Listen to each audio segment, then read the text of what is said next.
Revue de presse pour refermer cette édition. 3 sujets font la une des quotidiens. La création du parti Les Démocrates de Ismaïla Ouedraogo. La marche des populations de la région du Sahel pour dénoncer la dégradation de la situation sécuritaire.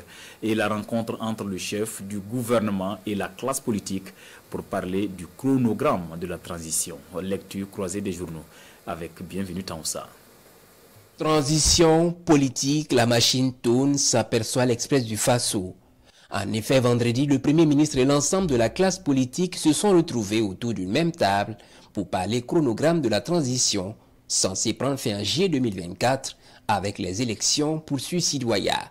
Pour le journal de tous les Burkinabés, le consensus sur cette rencontre préparatoire des élections est à saluer avec la plus forte énergie, quand bien même la question sécuritaire reste préoccupante.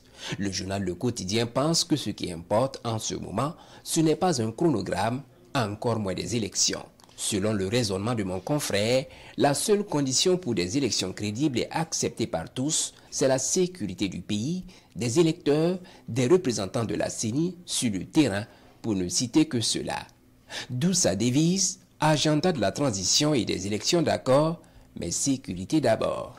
Et pendant que des populations du Sahel battaient le pavé à Dori pour réclamer plus de sécurité dans leur région, un nouveau parti politique voyait le jour à Ouagadougou.